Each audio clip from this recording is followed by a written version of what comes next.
Hello, coaches. Welcome back to another episode of Coach Better Spotlight. My name is Kim Cafino, and I'm here to help you coach better. After decades as a teacher and coach in international schools, I founded my company, Eduro Learning, to help you recognize and leverage your influential leadership so you can move from feeling like just a teacher to a confident leader in your school community, however that looks for you. I work with clients around the world through our certificate programs and private mentoring packages, and today's episode highlights a hot topic in many of my private mentoring conversations: returning home from international teaching.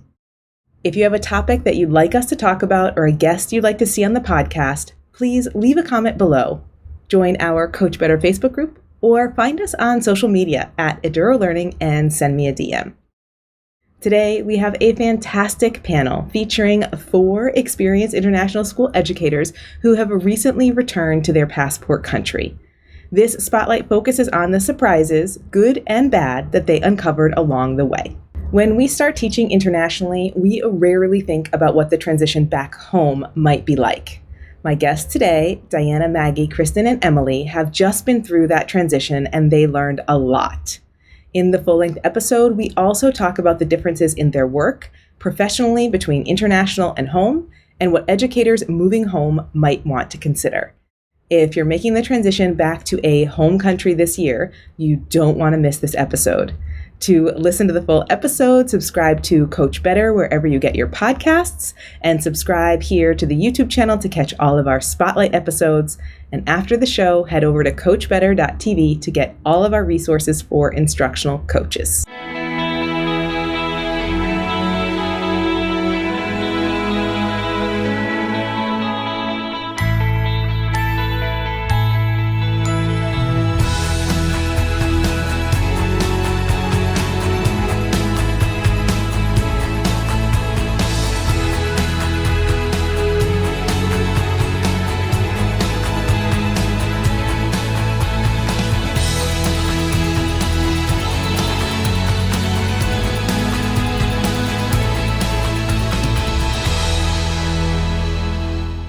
Thinking about before you came back home and now home, again, using loosely, and now that you are back home, either what were you expecting and what was the reality, or what surprised you, in good ways or in more challenging ways? And doesn't have to be just about school, but we've all done research on third culture kids. We all work with third culture kids. We know that the transition back to what may be labeled a home country is not always an easy transition.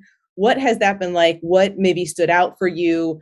Maybe what weren't you expecting? What surprised you in good ways? And what are you like, wow, I really probably should have considered this kind of thinking? And I'll go back the way we came from. So start with Diana and then Maggie and then Chris and then Emily.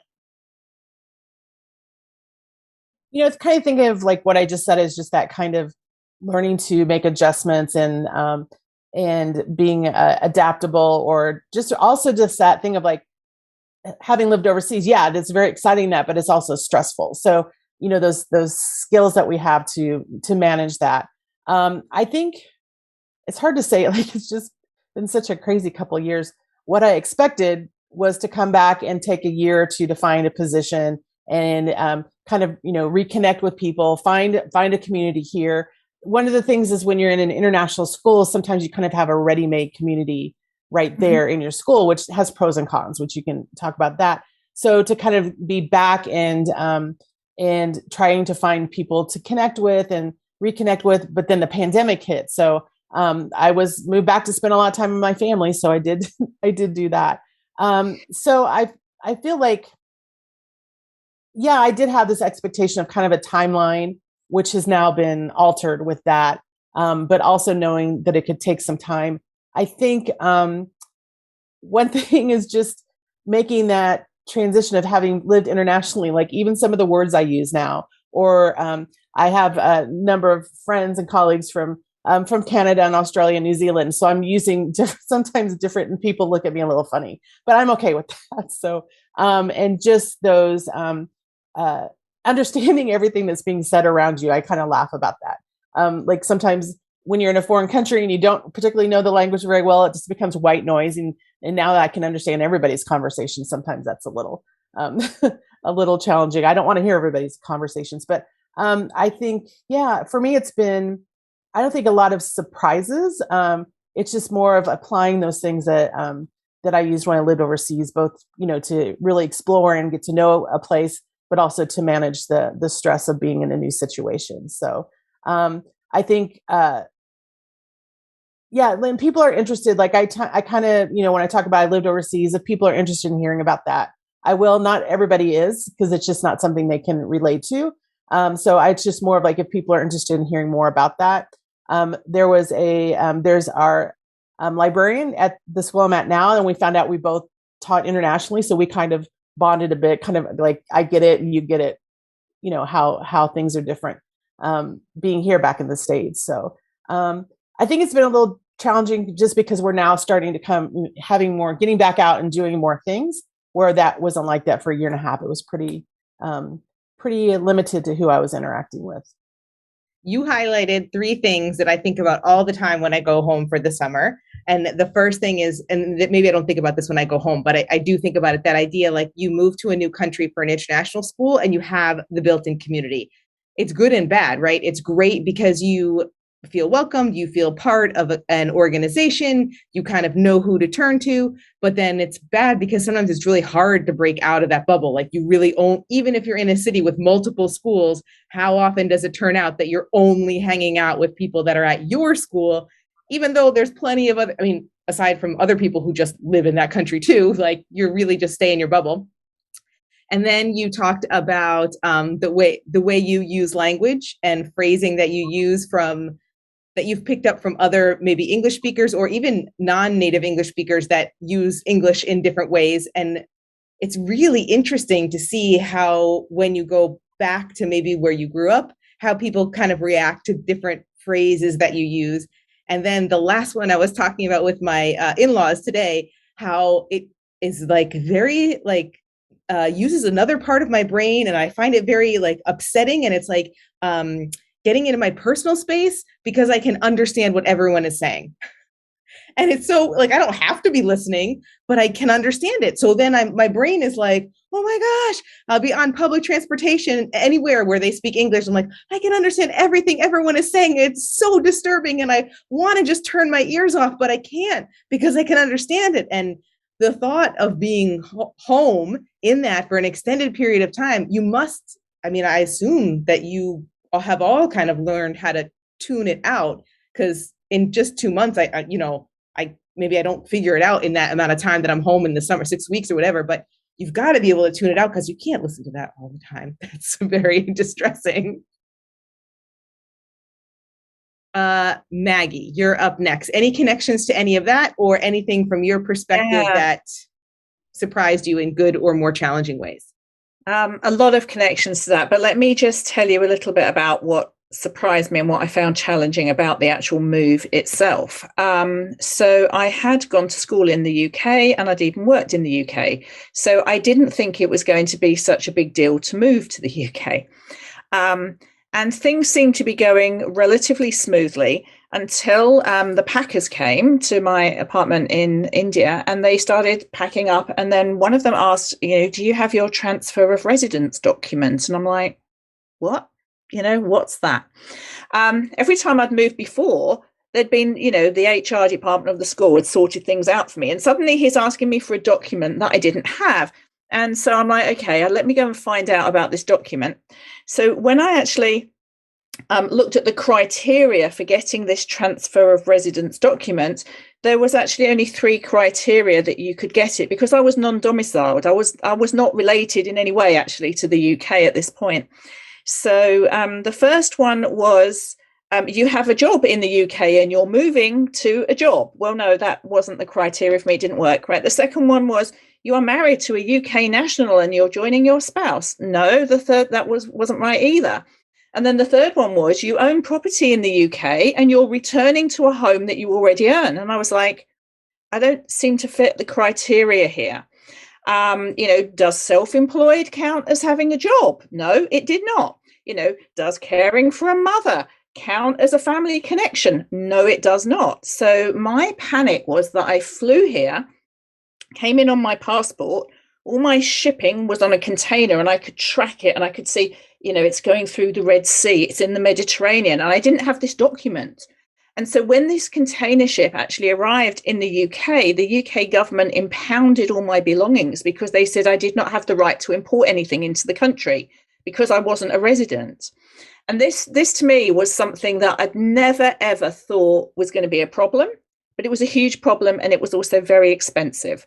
So I guess one of the things I would say is look into these things before you set off from a country, leaving all your possessions somewhere else, because you might not ever see them again.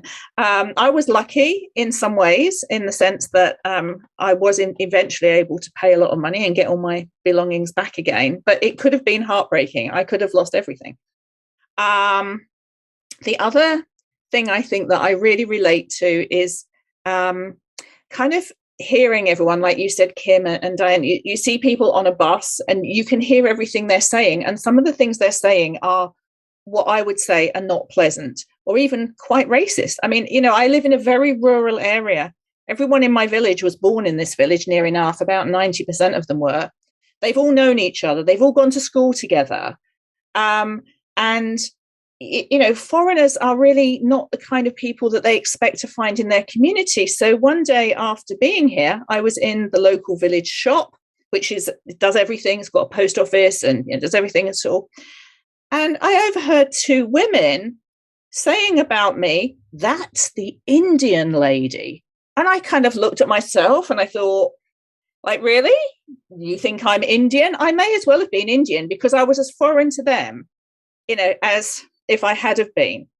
And so I think the thing that I found quite challenging was actually being this sort of hidden immigrant, that people looked at me and maybe thought, I looked the same as them and I sounded the same as them. But actually inside, I'm very different.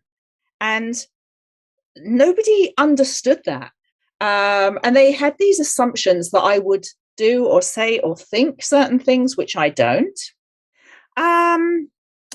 The other thing I would say that was a little bit surprising, in some ways, life has gone beyond my expectations, in some ways less. I had always lived in big cities when I'd been working overseas. That was mostly where the international schools were. There was culture. It was vibrant, whereas now I'm living in a place where there's 4 buses a day and the last one is at 6:30 in the evening. It's quite difficult to go and do the kind of things that I was used to doing very easily before. But I suppose you adapt to that and you change the things you do and you find new things that you enjoy doing. So that's also, I would say, better than I expected. I thought it would be quite a lonely little life, really, just looking after my mom. But in fact, that worked out better than I'd anticipated. I really relate to that thought about having the documentation and having everything taken care of for you from the other school. Maggie, I have no idea if it's like that in the US. I'll be very curious to hear. And I assume it probably, so I connect to that because I feel like I fall through the cracks with a lot of things. Like there's random things that as an expat, especially coming from the US, and it may be the same for your countries too. I can only speak about the US.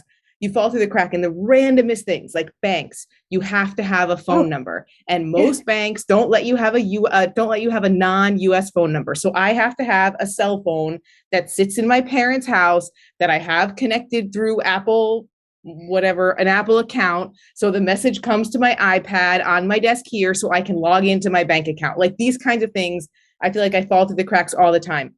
And that moving thing is such a perfect example of, when would you even think to investigate that until the guy's at your house packing the stuff, asking the question, and you have no other choice but to just keep going forward? Yeah. I would say some other really interesting things as well, just, to just tell one more story. So I had previously, when I'd lived in the UK 31 years before moving back, I had obviously had a doctor and I'd had a national health number and things like that. But in the time that I'd been away, the whole system had been revamped. Everyone had been given a new 10-digit number rather than the number that I'd had before. And it was very difficult to get anybody to accept me as a patient because I didn't have the right paperwork, because I was not in the country when all this new paperwork had been issued. But the funny thing about this was I did eventually get a doctor to accept me onto the books, and I went along for just a checkup. And the doctor looked on the computer and said, "My goodness, you're a healthy person." And I said, "Really? How do you know that? You've not done anything yet." And she said, "Well, you haven't seen a doctor for 31 years. And I thought, well, I haven't seen a doctor in this country for 31 years. But again, her assumption, not knowing much about my history, was, "Oh, you're very healthy because you've not made use of any medical services for a long time."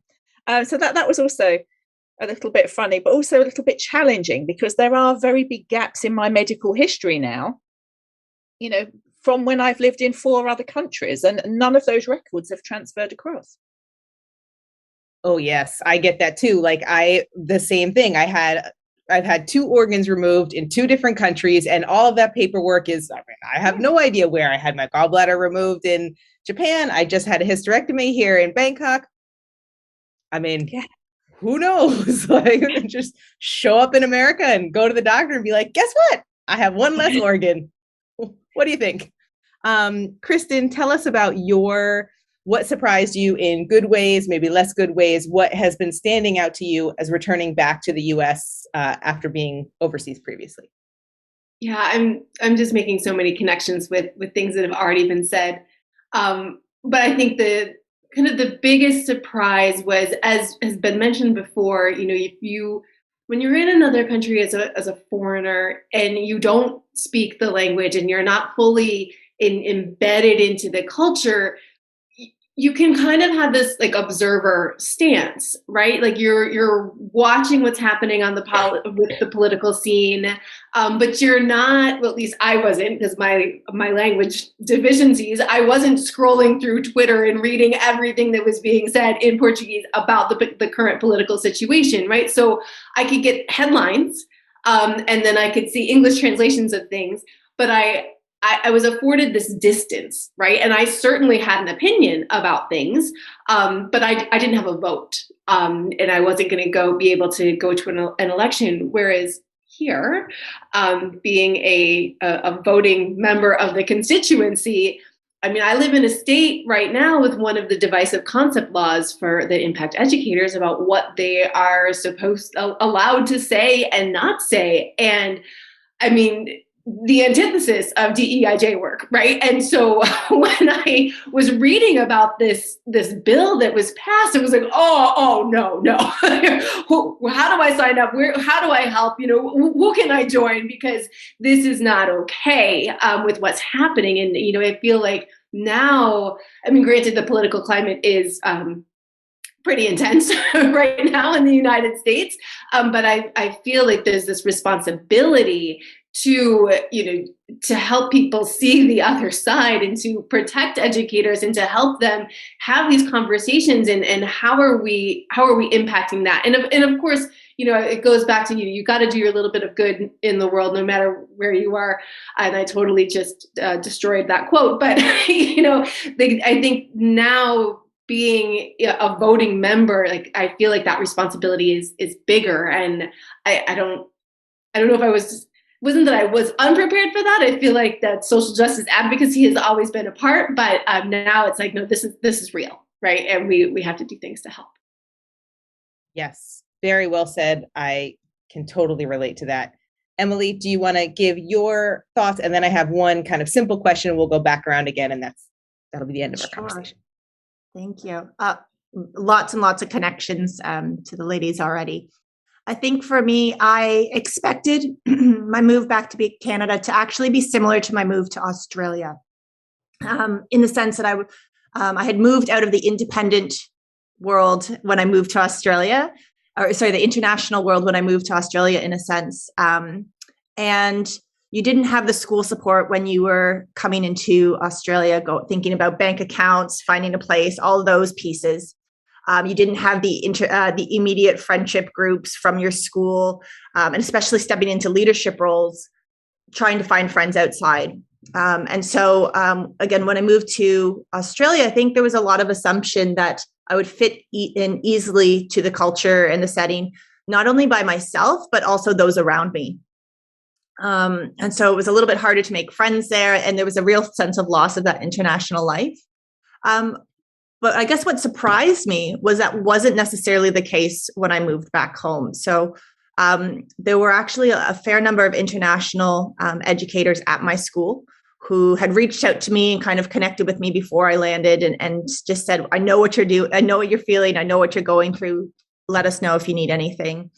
So it really helped with the transition, knowing that there were people who had had similar experiences to me coming to back home, and just being okay with asking for what I needed from people at school, the friends that I had from before when I lived back home, my family, and really trying to find those international friends within Toronto as well.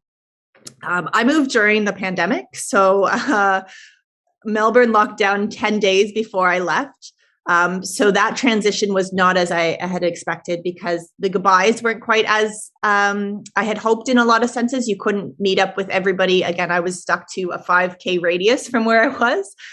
So if anyone outside of that 5K radius, it was a Zoom call goodbye rather than those hugs that you kind of hoped for.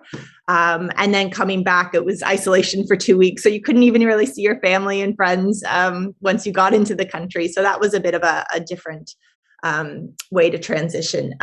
But again, I was quite surprised that once I got here and once I got into the school, how smooth the transition had been. And I think I'd like to credit that a little bit to the organization, knowing that I was moving in 10 weeks, that, you know, I really had to have a, what do you need to do week by week in order to get the move happening? And also once you got here, what do you need to do week by week? And making sure you've done that research so you know when each item needs to be done. So I think back to paperwork side of things and whatnot. So in order to get a health card here, I had to have an address. So I was able to use my dad's address because mail was still going there. And I needed a proof of employment letter. But then to get a bank account, I had to have an address and a government ID. So I needed to wait till I got the health card before I could get the bank account. And then for the credit card, you had to wait until you had the address, the ID, the bank account, and payslip. So you had to kind of know which order things had to be done in. And so just kind of spending that time doing that research so that when I did land here, I could just kind of walk myself through what I needed to get done. And so it was really about taking all those lessons from each of the different moves that I had had and plunked it into that timeline to help with that transition. Yes, you think with all the moving that we've done, we are like pros at moving and we should be able to do that. But it is interesting how different every place is. Thanks for watching today's clip with Diana, Maggie, Kristen, and Emily. If this is the year that you're moving home and you'd like some support through this process, let's chat. I work with clients around the world in private mentoring packages, and one of the biggest transitions I support them with is moving, including moving back home. Our work together includes things like strategic planning for next professional steps within teaching and beyond, recognizing the unique skills that you bring based on your international experience, setting and managing expectations for the transition, networking and connecting you to others who can support you in the process, and helping you identify exactly what's most important to you right now so you can say yes to the right next step. Having this kind of personalized guidance through a big transition can really help you stay focused on what's right for you and your family right now, as well as highlight any potential gaps or missed opportunities in your recruitment portfolio and the networking process. If you're curious about the support, you can find all the details at edurolearning.com/mentor or DM me at edurolearning on any social media platform, and we can chat about the options.